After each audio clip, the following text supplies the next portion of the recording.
અને અહીંયા બેસીએ કે એવા છે, અને છતાં માનપૂર્વક નીચે બેઠા છે બધા તમામે તમામ આગેવાનો, વડીલો.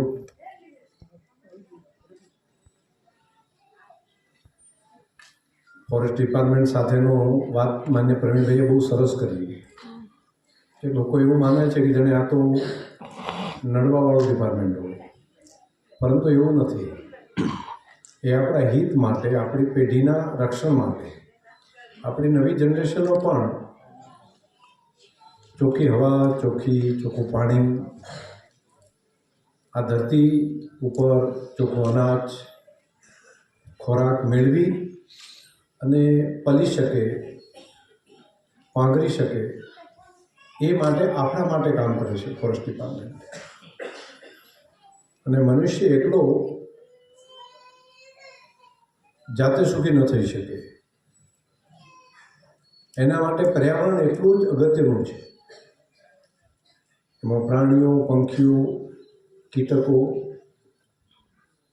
છેક માઇક્રોન સુધી, માટીના માઇક્રોન સુધી બધાનો માનવતા માટે ને એકબીજાને પરસ્પર એટલો બધો સહયોગ છે.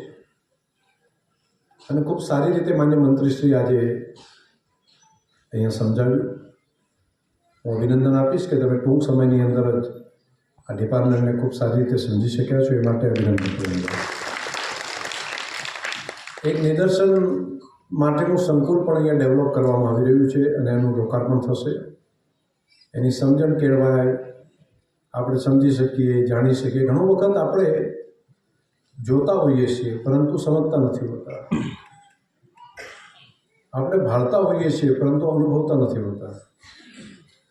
ભાળતો શબ્દ સમજાતો છે બધાને, આપણે ભાળીએ છીએ પરંતુ અનુભવાતું નથી હોતું. તો આ જોઈને સમજી શકાય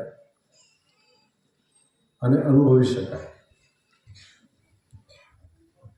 પુનઃ ફોરેસ્ટ ડિપાર્ટમેન્ટને હૃદયથી ખૂબ ખૂબ ધન્યવાદ અને અભિનંદન આપું છું. પ્રવીણભાઈ, તમારી, અર્જુનભાઈની પૂરી ટીમને હૃદયથી ખૂબ અભિનંદન આપું છું.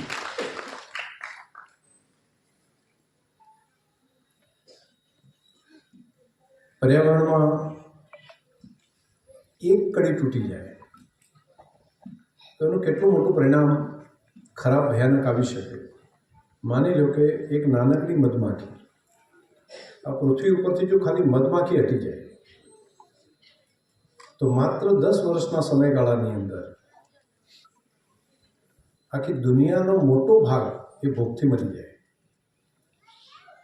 એક મધમાખી નીકળી જાય તો ફલનીકરણનું કામ એક ફૂલથી બીજા ફૂલ ઉપર, એક ફળથી બીજા ફૂલ ઉપર, એ માણસ ગમે એટલું મથે તો આ ન કરી શકે. આ બધું કામ એક મધમાખી કરે છે. આપણા ખેતરમાં પાક આપણા ઊભા રહે તો એને તૈયાર કરવાનું કામ, વૃક્ષ ઉપર ફળ લાવવાનું કામ, તો ફલનીકરણનું કામ એક મધમાખી કરે છે. એક નીકળી જાય તો પણ માનવતા નાશ પામે. ખાલી કીડી જો એક નીકળી જાય તો ઉદય એટલા મોટા પ્રમાણમાં થઈ જાય કે ખેતીના પાકો બધા સાફ થઈ જાય. તો કીડીઓ છે એ ઉદયને ખાતી હોય છે. આ આખું ઇકોસિસ્ટમ છે. આમાંની એક પણ ઇકોસિસ્ટમને આપણે જો ડેમેજ કરીએ છીએ તો આપણે એને ડેમેજ કરીએ છીએ એવું નહીં, એ આપણને પોતાને ડેમેજ કરીએ છીએ. અને પ્રકૃતિના સિદ્ધાંતો નક્કી કરેલા છે. પ્રકૃતિના સિદ્ધાંત એવું છે કે એણે જણાવેલું જે ચક્ર છે તેને જેટલું આપણે ડિસ્ટર્બ કરીશું એ કોઈના કોઈ રીતે આપણને ડિસ્ટર્બ કરશે. એવું ન હોય કે આપણે એની પાસેથી નક્કી કર્યા કરતાં વધારે ઉપભોગ કરી લઈએ. તમે ઉપભોગ કરશો તો બીજી રીતે તમારી પાસેથી લઈ જ લેશે. આ પ્રકૃતિનો નિયમ છે, પ્રકૃતિનો સિદ્ધાંત છે. ખેતીના પાકની અંદર આપણને લાગે કે આપણે વધારે ઉત્પાદન લેવા માટે જંતુનાશક દવા નાખીએ તો જમીનનું જો ધરતી માતાનું હેલ્થ તમે બગાડી નાખશો, માટીનું હેલ્થ તમે બગાડી નાખશો, એના મોઢામાં જો તમે ઝેર નાખશો તો આપણને કેન્સરે આપી જ દેશે. એમાં એવું ના હોય કે ઉધાર રાખશે, ચલો આપી દીધું, સહન કરી દેશે. પ્રકૃતિ સહન નથી કરતી. તમે જેટલું પર્યાવરણને ડેમેજ કરશો તો કુદરતી આફત એવી ને એવી ગમે ત્યાંથી આવશે કે જેટલું લીધેલું હશે એ કોઈના કોઈ રીતે એ શરીર તરીકે આપે, આફત તરીકે આપે, આયુષ તરીકે આપે. પ્રકૃતિનું ચક્ર અલગ પ્રકારનું છે જેને આપણે સમજી નથી શકતા, પરંતુ એ સક્રિય છે, એ સજીવ છે. અને બ્રહ્માંડની અંદર આટલી નિહારિકાઓ હોય, આટલા ગ્રહો હોય, એ બધાનું એક સુઆયોજનપૂર્વકનું પ્લાનિંગપૂર્વક બધી વ્યવસ્થા ચાલે છે. તેમાંનું એક નાનકડું આપણી પૃથ્વી છે. એ પૃથ્વી ઉપર પૃથ્વીનું બેલેન્સ કરવું એ પણ પ્રકૃતિએ નક્કી કરેલું છે. હવે તેને જો માણસ એવું લાગશે કે ના હું આને ડેમેજ કરીને હું આમ કરી દઉં અથવા તો હું આટલું વધારે કરી નાખું, તો એક પેઢી બીજી પેઢી વધુમાં વધુ વધારે નુકસાન કરશો કે જે ચોથી પેઢીએ બધું સાફ કરવાની પ્રક્રિયા પ્રકૃતિ કરી નાખશે. આપણે આપણી પેઢીઓને લોંગ જો આપણે જીવાડવી હોય, આપણને લાગે કે આપણી પેઢીઓ 5 પેઢી પછી 10 પેઢી પછી 50 પેઢી પછી પણ આપણી જનરેશનો ચાલુ રહે, એવું જો આપણે ઈચ્છતા હોઈએ તો પ્રકૃતિના સિદ્ધાંતોની સાથે સાથે ચાલવું પડશે.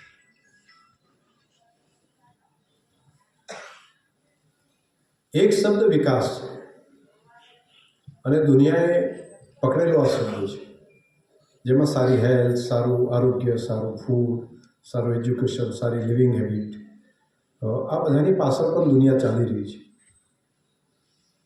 પરંતુ એ પ્રકૃતિના ભોગે જો આપણે કરીશું તો ક્યારેય એ આપણા હિતમાં નહીં હોય.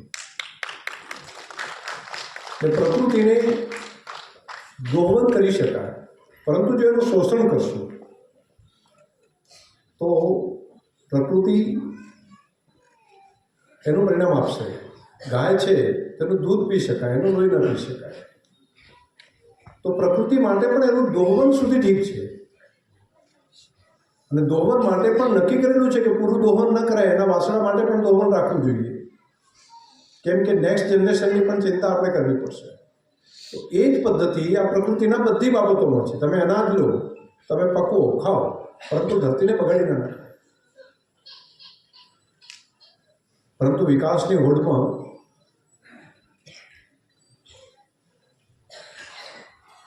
ઘણી વખત દુઃખ થાય, એવું પણ ઘણી વખત થઈ જતું હોય છે. આપણે પોતે પણ એમાં સહભાગી જાણતા અજાણતા થઈએ છીએ.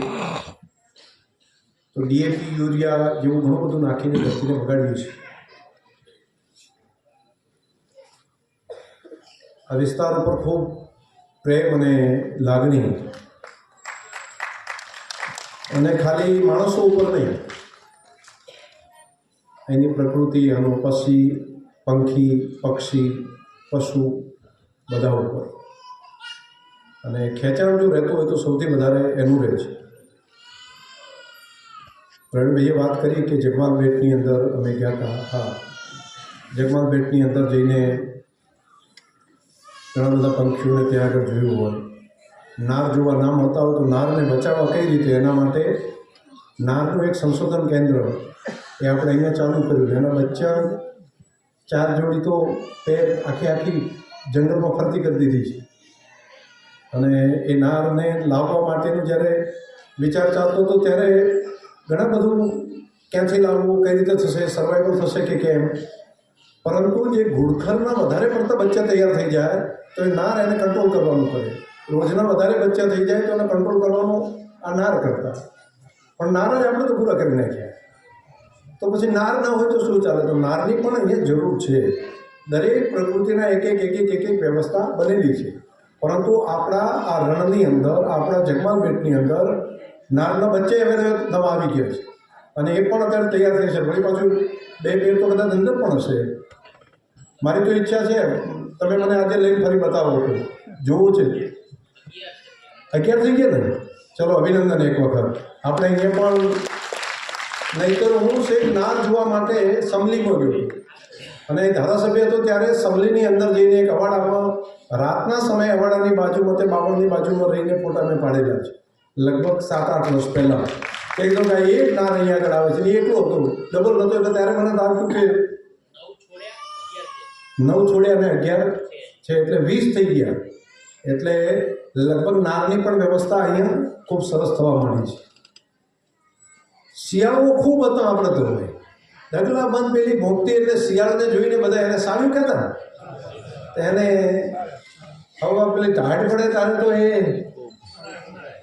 ઉનાળે, અને એ પછી ઉનાતું હોય તો આ ખબર પડે એ લગભગ પેલી દવાઓ નાખીને એને પૂરી કરી નાખી, જેમ ગીતને કરે.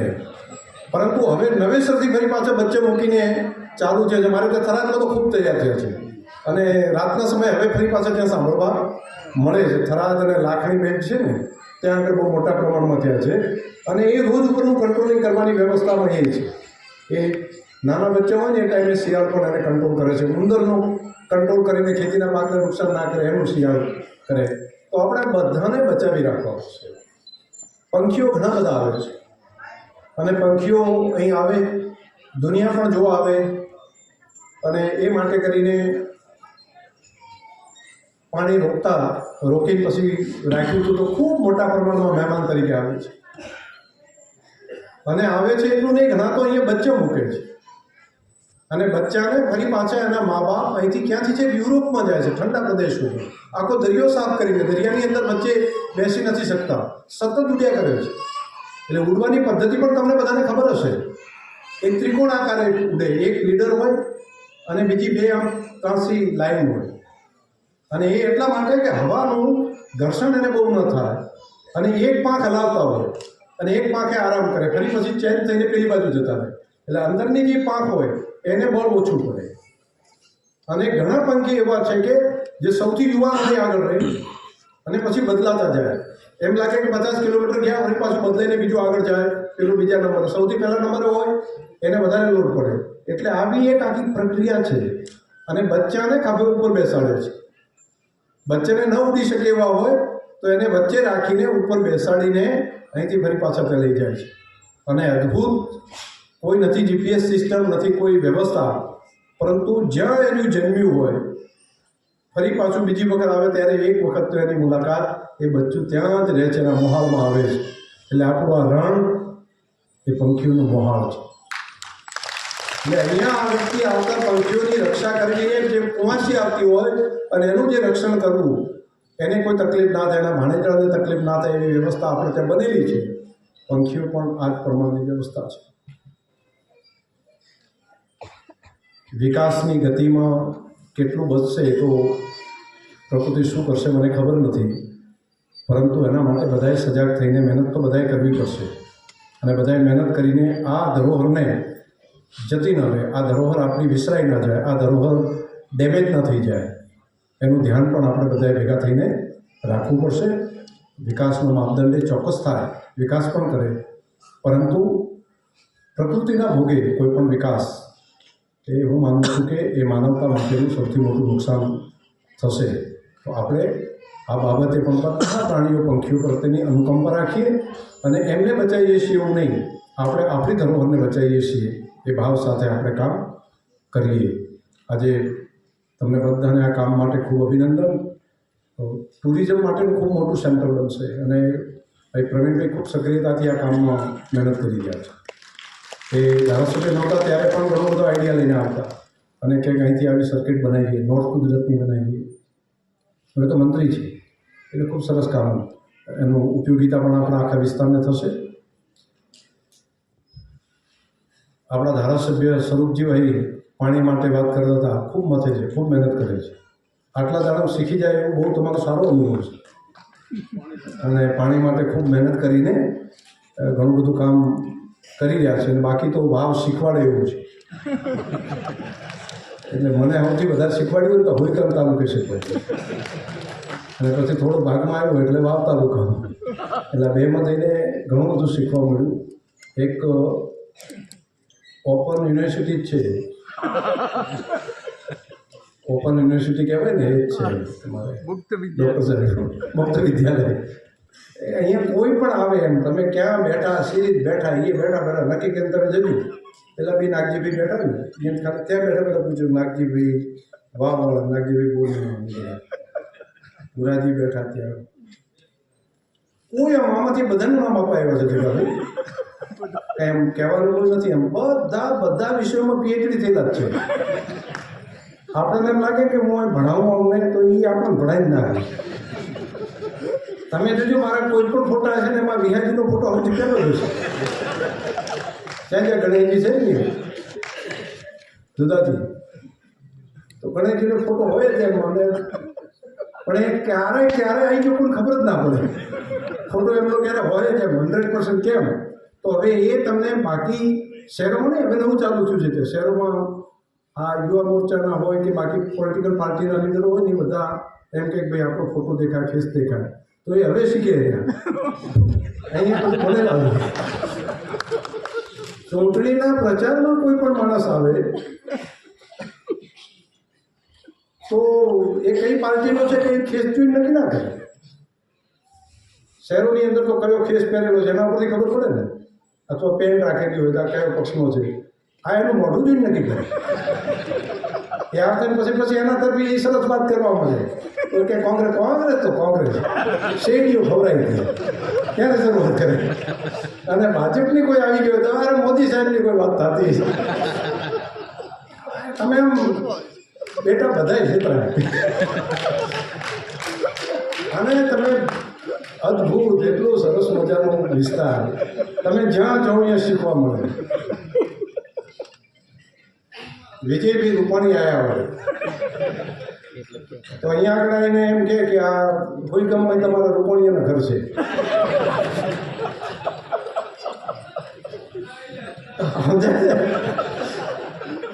તમારે આમ બધું ની આવીને ત્યાંથી ત્યાં સંબંધ કાઢવો, સી રીતે કરવું, આ બહુ મજાનો વિષય, બહુ મજાનો પ્રતિક. આપણા ઘરના છો એટલે બધાને કહેવાય. બાકી તો ગંગારામબા બીજાને તો બધાને વાત કરો તો કોણ આપણે બીજી વાતો કરો તો પેલું લાગે, પણ તમે ઘરના છો એટલે મારા માટે હું કહું તો તમને એવું લાગે કે આ બધું બરાબર છે.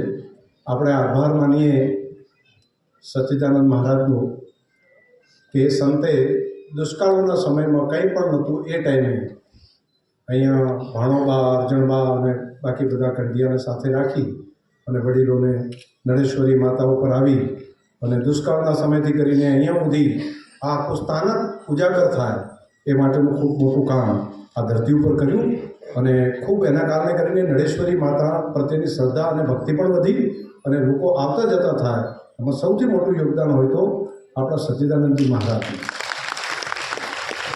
અને એમણે એક સંકલ્પ પણ સાથે સાથે કર્યો છે નડાબેટ માટે કે મારો દેહ જીતાડે જતો રહે તે દિવસે મારી સમાધિ આ ધરતી ઉપર આવે.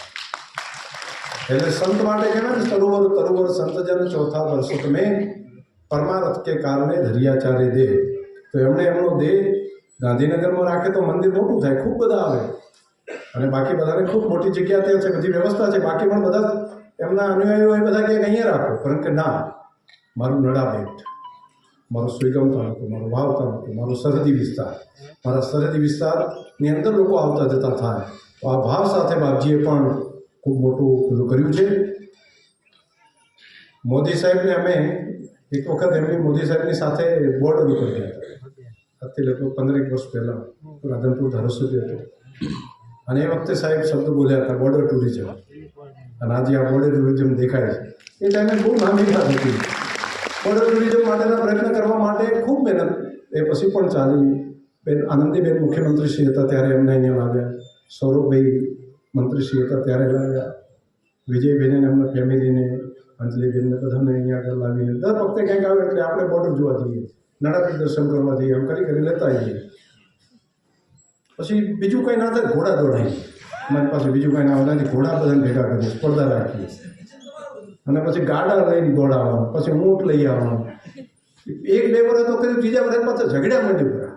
એટલે એને કંટ્રોલ કઈ રીતે કરવા, આનો ઘોડો મોર ને આનો ચીડે, ઇનામ આપતા પણ તકલીફો પડતી. એવા સંજોગો પણ નક્કી કર્યું કે આપણે આ વિસ્તારને ફેમસ કરવો છે, આ વિસ્તારને ઉજાગર કરવો છે. અને એમાં નળેશ્વરીની કૃપા છે કે રાજેશ્વર ભગવાનની દયા છે કે આપણે અહીંયા આગળ એક બોર્ડર ટુરિઝમ તરીકે રાજ્ય સરકાર, કેન્દ્ર સરકાર બંને કર્યું. અમિતભાઈ શાહ સાહેબ પણ આવી ગયા અને આપણા રૂપાણી સાહેબ પણ આવી ગયા. અને ઈચ્છા રાખીએ કે એક દિવસ મોદી સાહેબ પણ અહીંયા આવે અને જોડે એમણે જોયેલું સપનું આ ધરતી ઉપર કેવું સાકાર થઈ રહ્યું છે. અને એમાં ફોરેસ્ટનો ખૂબ મોટો રોલ રહેશે. ફોરેસ્ટ ડિપાર્ટમેન્ટને આપણા વિરોધી નથી, આપણા દુશ્મનો નથી, એ આપણને બચાવવા માટે છે, એ માનવતાને બચાવવા માટે છે. તો આપણે બધા એમને સહયોગ કરીએ. પુનઃ તમને બધાને મળીને ખૂબ રાજીપો થયો. રામ રામ.